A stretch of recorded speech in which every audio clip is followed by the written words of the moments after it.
Hey everybody, it's Trigger Bar Philosopher. Welcome back out to the channel. Today we've got an exciting show where we're going to be reviewing a brand new enclosed optic. Let's get to shooting.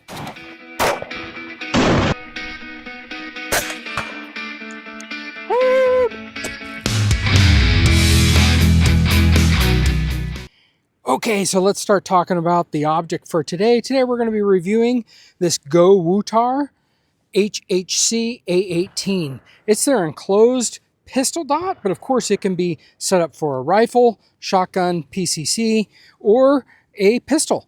And so I am going to be reviewing it and testing it today on my Beretta 1301 Mod 2. It does come with a Picatinny rail mount.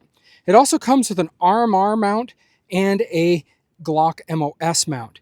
Now, as you can see, that it has sort of this footprint, I would say, that's of the style. I don't think it's compatible, but it's of the style of how the Aimpoint Acro does it, how the Holosun 509T does it, how a lot of these optics that are enclosed, they require a plate for it to mount on, and then a sideways grapple or grasp by these two side bolts over here that allow it to grab onto the mount. One other part that I might mention is that this dot or this mount does appear pretty rigid and is good, but it is not a quick release. So there are two set screws on the back side of it. So I think that that might be something that's important, especially if you're concerned with reliability.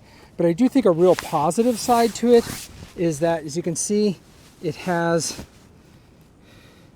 kind of a setup through there so you can look through the backup irons with it.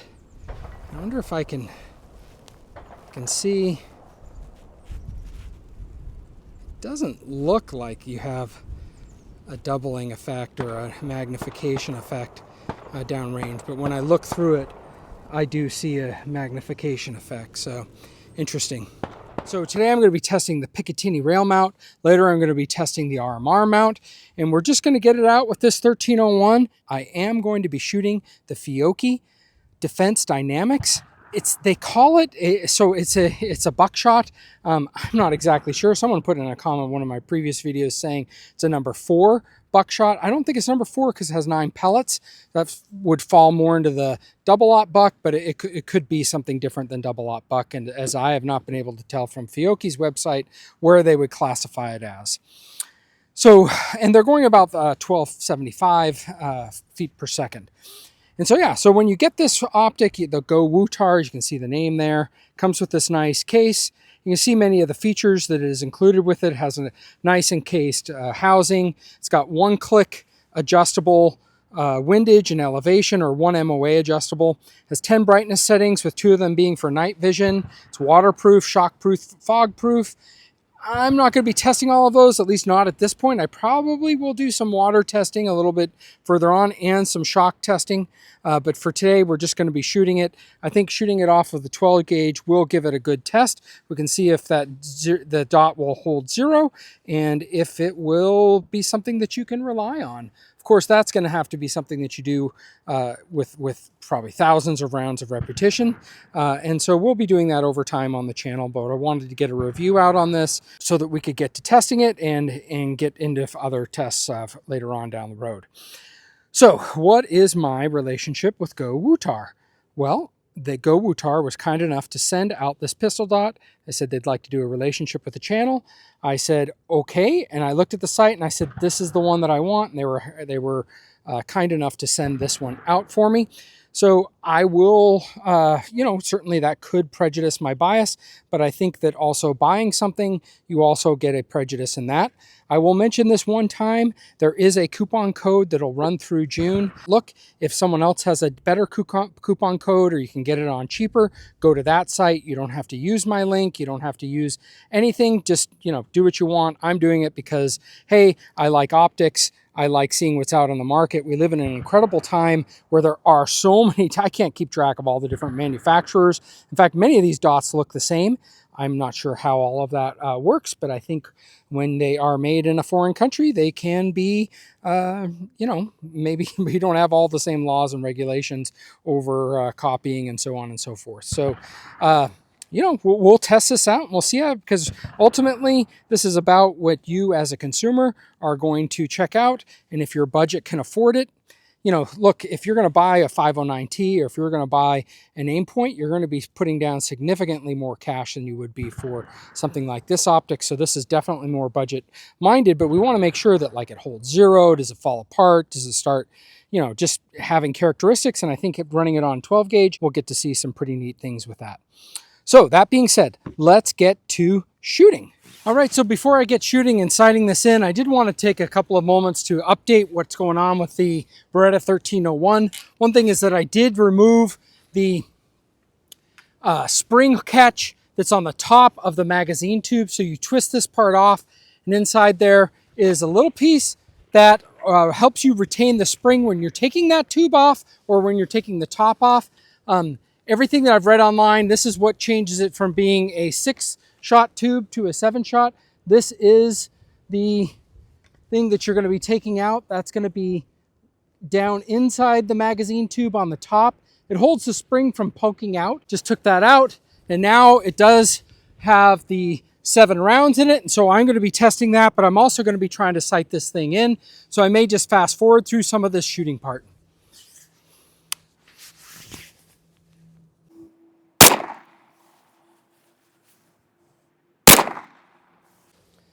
Yeah, so right away I can tell that for close distance, as soon as we got this dot on, it's zeroed. So that's great news. Glad to hear that. The rifle seems to be functioning well, so we'll move over to some steel and not mess up my paper target anymore, and we'll get another vision of what's going on the steel with it. All right, so we got our plate downrange just a little bit, and we're just going to be testing it and run quite a few rounds through this and use this dot up, see how it works.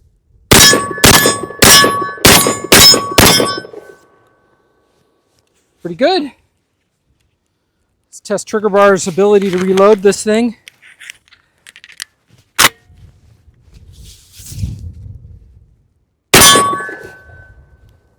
Not very fast.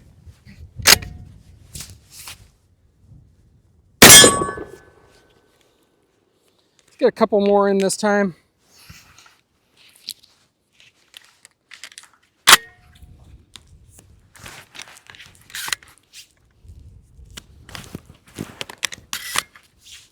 What you're probably seeing is trigger bar is left-handed, but does his shooting right, so that makes things awkward. All right, our first 14 rounds, so far so good. Let's load some more up and shoot a little bit more. Okay, well I have 3 rounds of slugs that I'm just going to test through this system, and we're going to see where we're hitting. It's a little bit high. Yeah, a bit high. We'll make some adjustments. Okay, we're just going to see if we can hear the clicks, see how audible it is. Oh, well, it feels very tactile, meaning I can feel it. I'm not sure in the wind. With me yapping, you can hear it, but let's try. Yeah, that seems pretty loud to me. So we're just going to be moving this left a little bit. Then we're going to be moving this down a little bit. Yep, feels very tactile. I like, it's actually pretty tight. I've had a lot of other optics that are higher quality, or let me rephrase that, more expensive, that move a little bit more freely. I think the Vortex that I had the other day for review moved a little bit more freely than this does. I like that how stiff it is. Don't know if that loosens up over time, but yeah, so we're moving it down. Yeah, overall, I'd say that these controls are very nice. As you can see, it does have a side loading battery there, and these are the controls for windage and elevation. So yeah, and then these are the brightness settings over here. All right, before my target flies away, I'm going to see if my adjustments made a difference.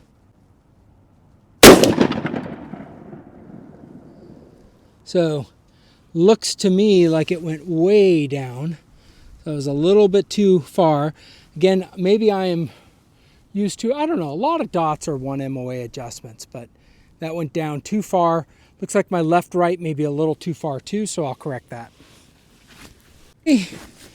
Further continuing. Yeah, that's much better. Left, right looks really good. We'll come up just a little bit more. A little bit more than that.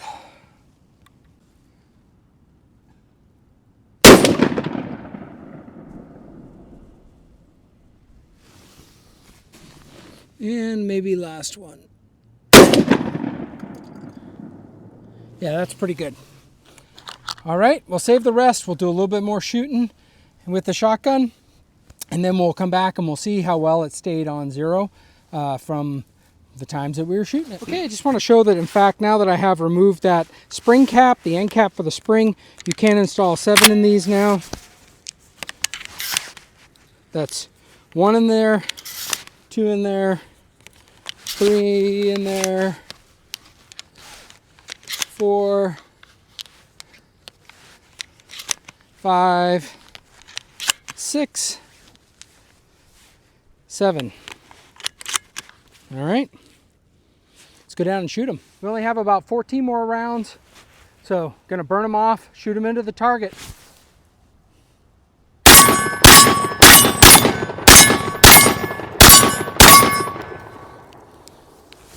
And now the slow, tedious process that trigger bar has. Gotta do this right.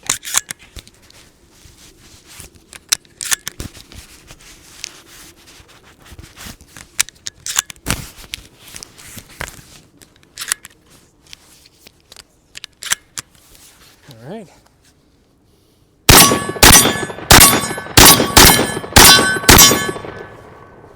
All right, for good measure, throw a couple more in, literally a couple more in.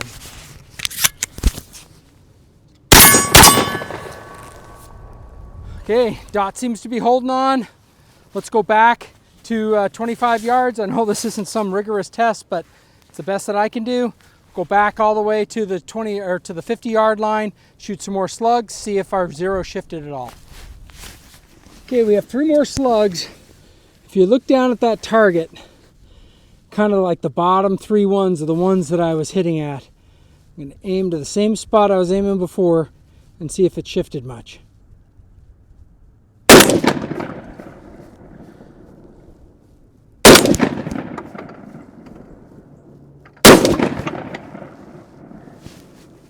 I think for the accuracy of how I'm holding the gun and everything, the dot is holding 0.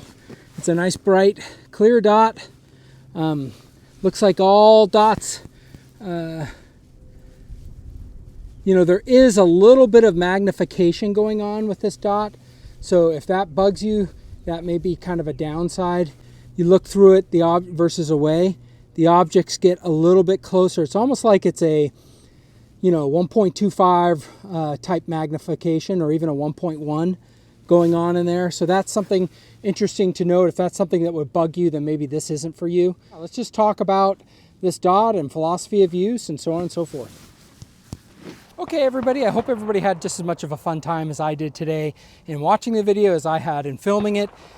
Really happy with this Gowutar. Not sure if that's how you say it or not, but this HHC-A18 dot, it seems to be pretty good. I would say the only downside that I'm actually so far have found with it is that it does have some magnification with you.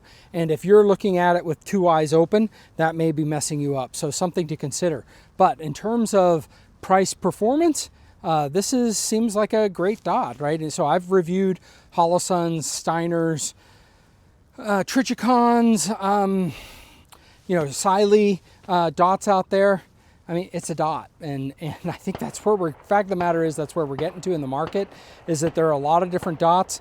And so if you have 1 or 2 dots, you might want to get some of that upper echelon type something that you can rely on. But if you have 3, 4, 5, 10 different red dots that you're putting on various systems, why wouldn't you try something like this, right? I mean, it's just at a fraction of the cost. And so let me know what you guys all think about this dot. Is this something you would run, something you would look? Do you have a philosophy of use for you? I think for me, it's definitely a backup gun, type system, something that I might want to, you could say truck gun or something like that you just want to make sure you have a dot for it, but it's maybe on something that's more lower budget, because if it gets stolen, if it gets ruined, if something like that happens, you have a little bit more peace of mind that you're not losing a ton of things with it. So let me know what you guys think. I'm for sure going to do another video where I mount it up on a handgun, but for today, hope everyone has a great day. Please like, share, and subscribe, and let's get to shooting.